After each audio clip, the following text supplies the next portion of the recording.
நண்பர்களுக்கு வணக்கம். 17 ஆகஸ்ட் 2024, அதாவது ஆவணி மாத ராசி பலன். ஆவணி மாதம் பூரா நம்ம ராசி பலன் எப்படி இருக்குங்கிறது 12 ராசியை பற்றி பாசிக்கிட்டு இருக்கிறோம்.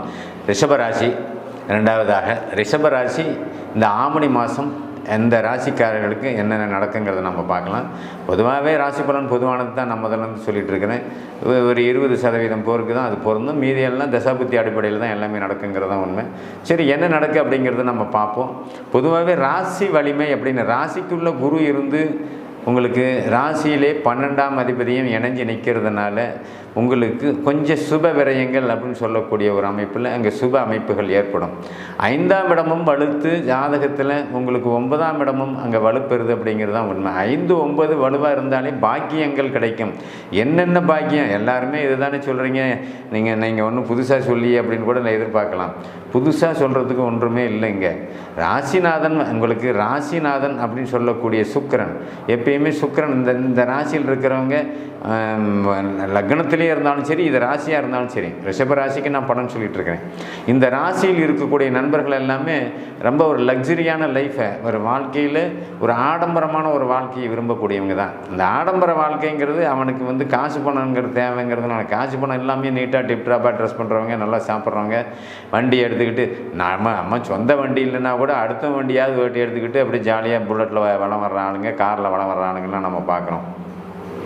அப்போ அந்த ராசியினுடைய அமைப்பில் என்னென்ன நடக்கும்? இந்த ராசிநாதன் பெரும்பாலுமே எல்லா பொருள்கள் மேலேயுமே ஒரு மோகத்தை கொண்டிருப்பாங்க.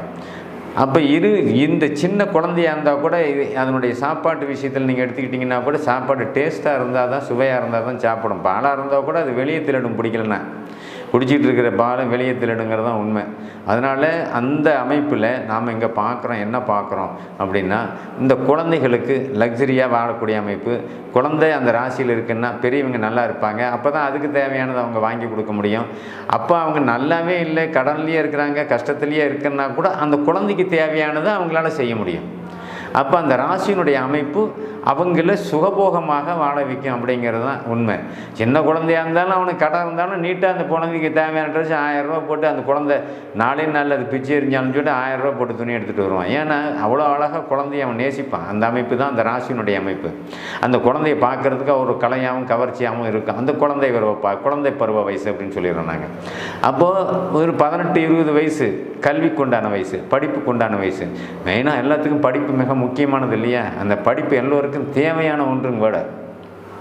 அந்த படிப்புக்கு உண்டான வயசில் நம்ம பிள்ளைங்க என்ன படிக்க வைக்கலாம், என்ன படிக்கும் அப்படின்னு நீங்கள் யோசிப்பீங்க. பெரியவங்களாக இருக்கக்கூடியவங்க சின்ன குழந்தை அந்த ராசியில் இருந்தால் 20 வயசுக்குள்ளே வரும்போது அவங்களுக்கு என்ன கல்வியை கொடுக்கலாம் அப்படின்னு யோசிப்பீங்க. அப்போ அந்த மாதிரி கல்வியை எதிர்பார்த்து நீங்கள் என்ன படிக்க வைக்கலாம்னு நினைக்கிறீங்களோ அதை எதிர்பார்த்து படிக்க வைக்கக்கூடிய ஒரு சூழல் அங்கே உருவாகக்கூடிய அமைப்பு அங்கே உருவாகும் கண்டிப்பாக. அப்போ அவங்களுக்கு தேவையான கல்வியை பூர்த்தி செய்ய முடியும். அவன் இந்த இதில் எடுத்துக்கிட்டிங்கன்னா உணவு சம்மந்தப்பட்ட துறை, உங்களுக்கு இன்ஜினியரிங் சம்மந்தப்பட்ட துறை, வண்டி வாகன சம்மந்தப்பட்ட ஆட்டோமொபைல் சம்மந்தப்பட்ட துறை, இதில் இவங்களுக்கு அதிகமான ஈடுபாடும் இன்ட்ரெஸ்ட்டும் இருக்கக்கூடிய ஒரு அமைப்பு கண்டிப்பாக கூடுதலாக உண்டு. அவங்கள படிக்க வைக்கக்கூடிய அமைப்பும் இங்கே கண்டிப்பாக கூடுதலாக உண்டு. இந்த ராசிநாதன் சுக்கிரனாக வர்றதுனால இந்த ராசியில் இருக்கிறவங்க பெரும்பாலும் நல்ல வீட்டிலே தான் நல்ல வீடுன்னு நான் சொல்லக்கூடியது ஒரு பங்களா மாதிரி வீடு, ஒரு பங்களா மாதிரி அமைப்பு. இது தசாபுத்தி அமைப்பில் தான் செயலும் படம். வேறு ராசியிலேயே இந்த படம் பொருந்திராது. இந்த ராசியில் இருக்கிறவங்க பெரும்பாலும் உயர்நிலையில் நல்ல வீட்டில், பங்களாவில், மெயின் ரோட்டில், ஒரு நல்ல டவுனில், சிட்டியில் தான் ஆடம்பரமாக தான் இருப்பாங்க. ஆடம்பரம்னு ஒரு வர்த்தியை கொண்டாந்தாவே ரிஷபத்துக்கு தான் அது சொந்தம். ரிஷபத்துக்கும் துலாமும் தான் ஆடம்பரத்துக்கு சொந்தமான ஒரு ராசி. அந்த ஆடம்பர வாழ்க்கையை எந்தெந்த விதத்தில் கொண்டாடுவாங்க, கிடைக்கும் அப்படிங்கிறது நம்ம கணக்கெடுத்துக்கிட்டோம் அப்படின்னா அது தசாபுத்த அமைப்பில் கூடுதல் குறைவாக இருக்கலாம் முடிஞ்சு, ஆனால் ஆடம்பரமாகவே இருப்பாங்க, ஆடம்பரமாகவே இருப்பாங்க. சரி, அவன் படிப்புக்கு போனாலும் சரி 18, 19 வயசுலேயே அவங்க அப்பா ஸ்கூட்டர் வாங்கி கொடுத்துருவாரு, பைக் வாங்கி கொடுத்துருவாரு. 18, 19 வயசுலேயே அவர் கையில் ஒரு மைனர் செயின் வாங்கி கொடுத்துருவோம், போட்டு விட்டுருவாங்க. நல்லா டிப்டாப்பாக போய் படிச்சுட்டு காலேஜில் போய்ட்டு நீட்டாக சாப்பிட்டு தான் வீட்டிலேருந்தே தான் சாப்பாடு எடுத்துகிட்டு போகணும். அந்த வெளி சாப்பாடு, ஹோட்டல் சாப்பாடு, அந்த டேஸ்ட்டு, ருசி அதெல்லாமே உங்களுக்கு பிடிக்காது. அப்படியே இருந்தாலும் அவன் ஃபஸ்ட் கிரேட் ஹோட்டலுக்கு போவான். அந்த குவாலிட்டி அப்படிங்கிறது எல்லாத்துலேயுமே அவங்க எடுத்துக்குவாங்க. குவாலிட்டி தான் ரொம்ப முக்கியமானது. அந்த குவாலிட்டியை விரும்பக்கூடியவர்கள் இந்த ராசிக்காரன்னு நான் சொல்லிடுவேன். சரி, இந்த ராசிக்கு 5ஆம் இடம் வலுத்து இருக்குது. 4ஆம் இடத்திலும் நல்ல சுபகிரகங்கள் இருக்கிறார். உயர்கல்வியில் நீங்கள் என்ன எதிர்பார்க்குறீங்களா, மருத்துவத்துறையாக இருந்தாலும் சரி, இன்ஜினியரிங் துறையாக இருந்தாலும் சரி, இல்லை காவல்துறை போன்ற அமைப்பு இருந்தாலும் சரி, இல்லை இந்த பிஹெச்டி போன்ற ஒரு அமைப்பு இந்த ராசிக்காரர்களுக்கு மிகவும் பொருந்தும். இப்போ உயர்கல்வியிலேயே பிஹெச்டி பேராசிரியர் போன்ற அமைப்புலாம் வருது இல்லையா, அந்த அமைப்பில் எங்கே இருக்கும். ரெண்டாவது இன்னொன்று இந்த சிஐடி துப்பறியும் லாக்கா அந்த மாதிரி அமைப்பில் போகிறவங்களுக்கும் நல்ல ஒரு வாய்ப்பு கிடைக்கக்கூடிய ஒரு மாதமாக தான் இந்த மாதம்னு நம்ம சொல்ல வரலாம். ஆனால் இதில் என்னென்ன இந்த ராசிக்கு 9ஆம் பாவகம்னு சொல்லக்கூடிய அந்த 9ஆம் அதிபதி 10ல் சனி அப்படின்னு சொல்கிறேன். எப்பயுமே சனி உங்களுக்கு இந்த ராசிக்கு 10ல் இருக்கும்போது, 10ல் இருந்தால் சனி எங்கே இருந்தாலும் அந்த பாவகத்தை கெடுப்பாருங்க. 10ஆம் பாவகம் தொழில். அப்போ அந்த தொழில் பாவகத்தை அங்கே கெடுக்கத்தான் பார்ப்பார் அவர். இதுக்கு முன்னாடி அவர் 9ல் இருந்தார். அது 9ல் இருக்கும்போது அது கொஞ்சம் கூடுதலான கெடுதல் நடந்தது தகப்பனாருக்கு. 10ல் இருக்கும்போது 20 வயசு உள்ளவர்களுக்கு ஒரு நிலை, என்ன 18 வயசு 20 வயசில் இருக்கிறவங்களுக்கு படிப்பில் சிக்கல் வராது. அது அந்த பாகத்துக்கு அதுக்கு சம்மந்தம் இல்லை.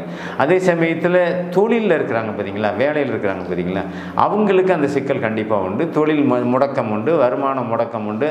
என்ன எதை விற்கலான்னு நினைக்கிறோமோ அதை விற்க முடியாத ஒரு சூழல் ஏற்படும். நமக்கு காசு தேவைப்படும், காசாக கிடைக்காது. பொருள் அசட்டாக இருக்கும், உங்களுக்கு சொத்தாக இருக்கும், ஆனால் அது பணமாக கையில் வராது.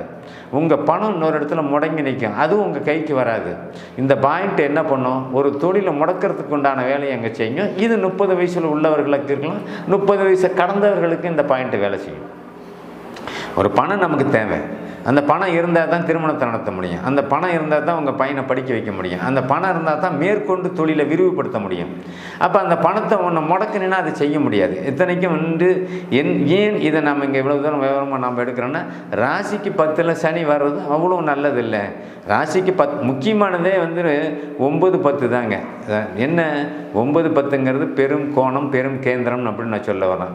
இது ரெண்டும் செயல்பட்டால் தான் உங்களுடைய வருமானம் கூடுதலாக வந்துக்கிட்டே இருக்கும். அப்போ கேந்திரம் முடங்குச்சுனாவே தொழில் முடங்கும் அப்படின்ற அர்த்தம். அப்போ அந்த தொழில் முடங்கும் போது நீங்கள் என்ன பண்ணுவீங்க, புத்திசாலித்தனம், திறமை எல்லாமே இருந்து எவ்வளோ இது பண்ணாலும் ஒரு மொத்த அமௌண்ட்டு கொண்டு போய் எங்கேயோ இன்வெஸ்ட் பண்ணிவிடுவீங்க. அது அப்படியே டோட்டலாக முடங்கி போய் அது விற்பனை ஆகாமல் அந்த பணம் முடங்கி அப்படியே நிற்கும்.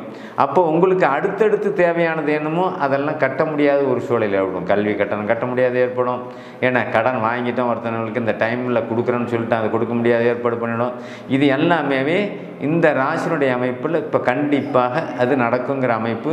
ஏன்னா 4ஆம் இடம் சனி பார்வையில் அங்கே வருது. 4ஆம் இடத்துல சனி பார்வைப்பட்டால் உடல் ஆரோக்கியமும் கெடும், தாய்க்கு நல்ல அமைப்பு இல்லை, தாய்க்கும் உடல் பாதிப்பு கூடுதலாக கொடுக்கும். இது எல்லாமே உங்களுக்கு அந்த அமைப்பில் அங்கே ஏற்படுத்தும். தாய் தகப்பன் 2 பேருமே ஆரோக்கியமற்ற சூழலை அங்கே பார்க்கணும். பணம் ஒரு பக்கம் முடங்கினாலும் உடலும் ஒரு பக்கம் அங்கே சப்போர்ட் உங்களுக்கு ஒத்துழைக்கணும் இல்லை. அந்த உடல் ஒத்துழைப்பு வரலனாவே, உடல் ஒத்துழைப்புங்கிறது மிக முக்கியம். அது 30 வயசு 35 வயசாக இருந்தால் கூட உடல்நிலை கெட்டு போயிடும். மருத்துவ செலவு வைக்கும். மருத்துவ செலவு பண்ணி சில பேர் குணமாகாத நிலையில் இருப்பீங்க. இது எல்லாமே இந்த ஆவணி மாதத்தில் நடக்கக்கூடிய ஒரு அமைப்பு. சனி எங்கே பார்த்தாலும் நோயை கொடுப்பார், கடனை கொடுப்பார், மன சஞ்சலத்தை கொடுப்பார். என்ன அது தாய்க்கு ஏற்படுத்தும், தகப்பனுக்கும் ஏற்படுத்தும். ஏன்னா 9ஆம் அதிபதியாமல் அவரே வர்றாரு. ஏன்னா சனி பார்வை பண்ணும்போது தாய்க்கு உண்டான பிரச்சனையை தீர்க்கிறதுக்கு இவர் கடன் படுற ஒரு நிலை ஏற்படும். குழந்தைகளை பார்க்கறதுக்கு உண்டான அமைப்பில் வரும்போது அது எல்லாமே இவருக்கு சேர்த்து வரும். இவர் தான் அங்கே முதல் நிலை ஆளாக இருப்பார். அப்போ எல்லாத்தையும் பார்க்கக்கூடிய நபரே கஷ்டப்படுற அமைப்பை அங்கே ஏற்படுத்தி விட்டுரும். அதனால் இந்த ராசிக்காரர்கள் எல்லாமே ரொம்பவும் நிதானமாக தொழில் ரீதியில் அகலக்கால் வைக்காமல், பாக்கியம் அப்படிங்கிறது உங்களுக்கு என்ன, தொழில், வேலை, முதலீடு, குழந்தை, இதில் தான் பாக்கியம்னு சொல்லப்படுது. இதில் இது கிடைச்சாலும் கூட அவங்கள பராமரிப்பு பண்ண முடியாத ஒரு அமைப்பில், அவங்களுக்கு கஷ்டத்தை வந்தாலும் அந்த கஷ்டத்தை உங்களால் நிவர்த்தி பண்ண முடியாத அமைப்பில் ரிஷபராசி அன்பர்கள் எல்லாமே இருப்பீங்க. அப்போ நாம் இதெல்லாம் எப்போ விலகும், என்ன பண்ணுங்கிற ஒரு கவலை உங்களுக்கு கொடுத்துக்கிட்டே இருக்கும். அந்த விலகு திசாபுத்தி அமைப்பின் அடிப்படையில் ஒரு 150% பேருக்கு விலகுவீங்க. திசாபுத்தி பாதகமாக இருக்கக்கூடியவர்கள் கண்டிப்பாக இந்த மாதம் கூடுதலான கஷ்டத்தையும் கூடுதலான துக்கத்தையும் சந்திக்கக்கூடிய ஒரு அமைப்பு இங்கே ஏற்படுத்தும்.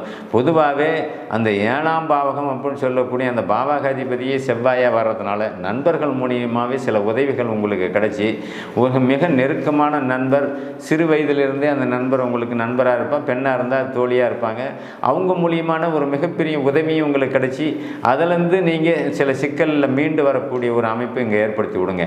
இல்லை கூட்டு தொழில் பண்ணிகிட்டு இருக்கிறீங்க, நீங்கள் லாக் ஆகிட்டீங்க, அவர்கிட்ட கொஞ்சம் பண வசதி இருக்குது, அவர் உங்களுக்கு உதவி செஞ்சு அதிலேருந்து நீங்கள் அந்த பிரச்சனையிலேருந்து வெளியே வந்து நீங்கள் வந்து திரும்ப நஷ்டப்படாத உங்களுடைய தொழிலை திரும்ப நீங்கள் மேம்படுத்துகிற அமைப்பு அங்கே வந்து சேர்ந்துடும்.